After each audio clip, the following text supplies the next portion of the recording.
Hello, Facebook. This Hi, is everyone. Kara, I'm Allie. and we are coming to you live with the Walker Scottish Rite Clinic. Today we're going to give you a little bit more information about apraxia. So, apraxia of speech, we often have families that ask us, what is that? What does that mean? And it can be a really confusing topic for a lot of families. So, childhood apraxia of speech is a motor speech disorder. So kids who have this diagnosis, we know they have difficulty planning and consistently producing the sequences needed for their speech articulators. So whether that's their tongue, their lips, their jaw, their palate. So they have those problems with that programming piece of it. So if you think about when you're trying to communicate, you might not realize what all is going on when you're trying to do that. But the first step is that the idea forms in your brain. And then when your brain thinks of the words for your messages, you have to put them in the correct order, you have to use the correct grammar, then that information becomes translated into these highly coordinated movements with those articulators that I mentioned, the lips, the jaw, the tongue, the soft palate. And then the brain has to tell those muscles what to do and in the right timing and with a lot of other key factors. So a child that has this difficulty with motor planning, there's going to be a breakdown at some point in that planning process. So that whether it could be different for every child, but whether it's at the very beginning with the actual coming up with the thoughts and then they can't make the mouth move in the way that they want it to, or they can come up with a thought and they just can't get it out physically the way that they want to. So that's where the difficulty comes in with kids with apraxia, is in that planning piece. So we know that apraxia can be distinguished from other speech sound disorders. Other speech disorders, I should say. So Allie's going to start us off talking a little bit about some of those characteristics. Yeah, so what to look for. So, we see a lot of kids that are have speech errors. You can't understand what they're saying, but that doesn't mean that they have apraxia of speech. Apraxia of speech is a very rare speech sound disorder, and so there's certain characteristics that would make a child have that diagnosis. So one of the first ones is difficulty achieving, maintaining, and moving between articulatory positions. So moving from the back of the mouth to the front of the mouth, the sound that's made in the back to the front might be really difficult. Or they may be able to say like a sound in one word, but in a different position in a different word, they would have a really difficult time. So for example, they may be able to say like the L in like, but saying balloon might become more banoon or badoon. Because it's hard for them to make that same L sound in the middle of the word. They also might say things like, they might have difficulty saying sounds like where they're moving their tongue from a lower position to a higher position. And so you might see what's called groping, where they're trying to make a sound, but their tongue is moving in a kind of unusual way, or their mouth, they're trying to make a W sound, and it's really difficult for them to make their mouths round. So we say like, make your lips into a circle or make your lips round, and you might see, they really can't do it. So those are, some characteristics. The groping is definitely more of a characteristic that you see in apraxia than in a different type of speech sound disorder. Another one is kind of taking a sound and combining it with a syllable and making that sound together to make a word. So they may be able to say t and they may be able to say ooh, but when you try to get them to say to, it's really challenging, and they want to put that pause in the middle of that word. So hi, they can do the I, but it's I when they say the word versus hi, and that's using that transition from one sound to the next sound. Yeah. Other things that can be really challenging for kiddos with apraxia is vowel distortions. And so it's important to note that some of the vowels that they say might not even sound like English vowels. They just might sound so distorted that we can't even recognize them as English speakers. And then that's really different from a kiddo that is just substituting one vowel for another vowel in our language.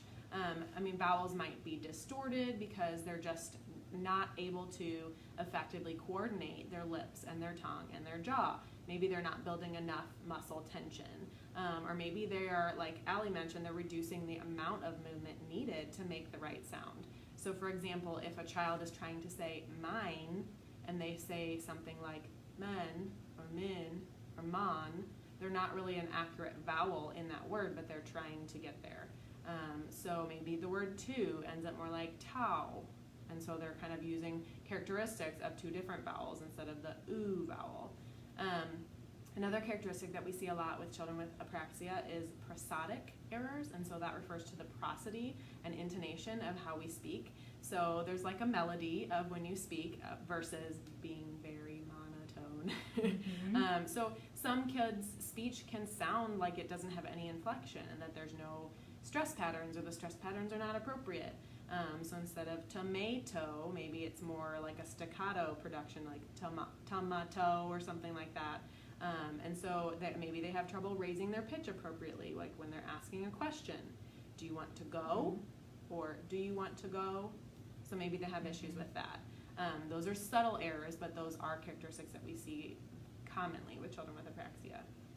Another characteristic we see is that they are inconsistent with their error patterns. So they might say a word one way, and then when you ask them to repeat it, it's going to sound completely different. I would say that's probably like a hallmark of a characteristic. Or they might say a word one time and then you don't hear it again. Yeah.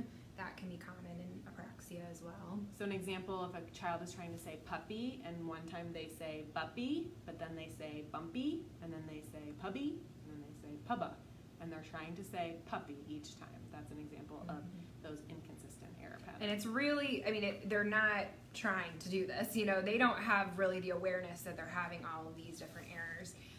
It's difficult for kids with apraxia to repeat words. So sometimes they might just come out and say a word on their own, but then later you might ask them to try to say that same word, and you're like, I know you said that, I heard you say it. But for kids with apraxia, it makes it harder, and sometimes you'll see that groping of trying to get the word out, even though it was a word that they said before. So that's definitely just something to look out for too. Because in some moments when it's spontaneous, I don't know what it is, but perhaps that planning just it worked. But then when they were forced to think about it even more and try to imitate it, that planning is broken down even more. So right, yeah. So when a child receives a childhood apraxia speech diagnosis, it's really important that they start therapy. Yes.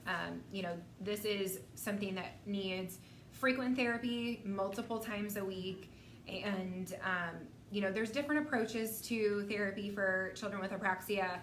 The therapists here are all prompt trained, so we do tend to use a lot of like tactile, where we're actually touching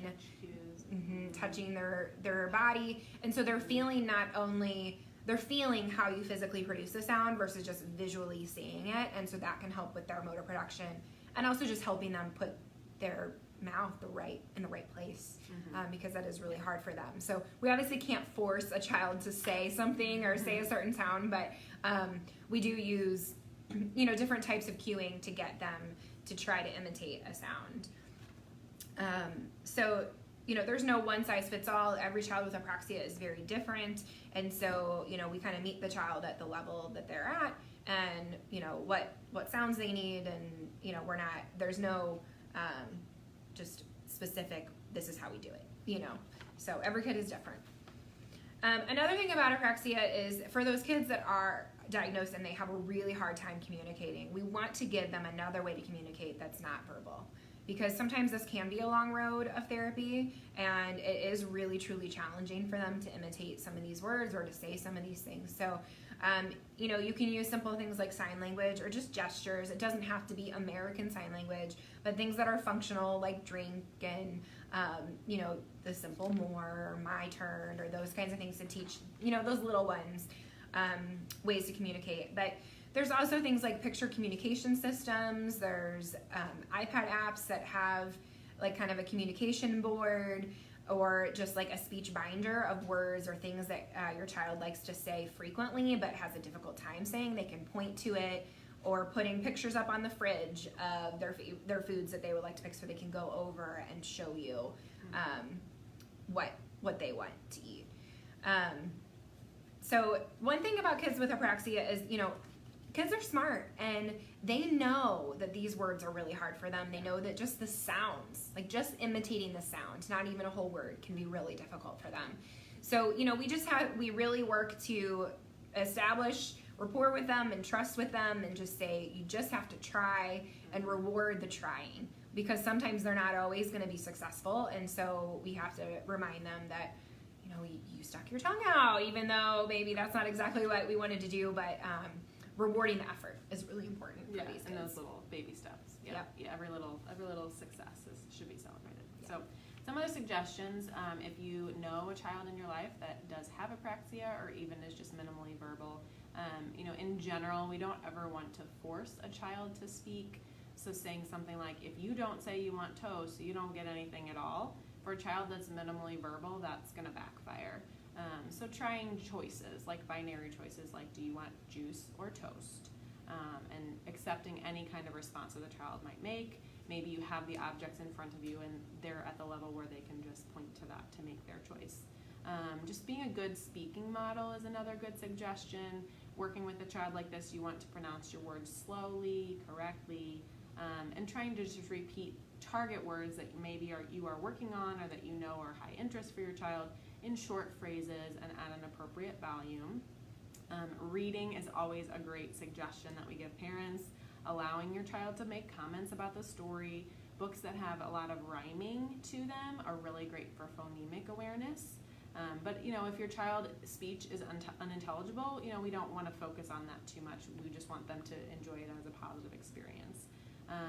It's also important to let your child just express themselves, their wants and their needs.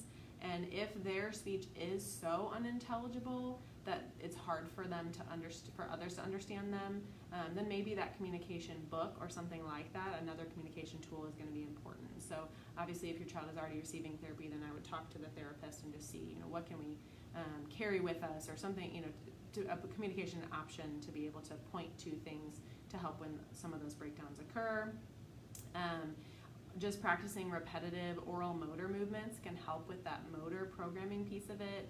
So like if you just practice sticking your tongue out and up and down and left and right, blowing bubbles is really great for that oral musculature, whistles, kazoos, drinking from straws, all that kind of stuff. Just do it in a silly way. In front of the mirror. So kids don't even know you're really working on anything. Singing songs can be another fun way, and there's lots of music that's kind of slowed down. I don't have any specific names off the top of my head, but there is a lot. Simple songs. Super on simple YouTube. songs. Thank you. Yeah, so they're kind of slowed down, and that can help with your child's prosody. We mentioned that prosody and intonation and even intelligibility. Sometimes that sing-song prosody can help. And then just making like silly songs with different sounds. So if your child is working on the b sound and you're just making a silly song about bee, bay, bye, bo, boo, and just practicing all those sounds, that can be another just easy thing that you can do with your kiddo at home. So as usual, if there's any questions for us, or if there's anything that you're dying to know about apraxia, go ahead and put a comment on the video and we'll try to get back to you about it. But hopefully this gave you some ideas or just kind of clarified some questions for you about apraxia speech. So, all right. Thanks Until next time. Yeah. Bye. Bye.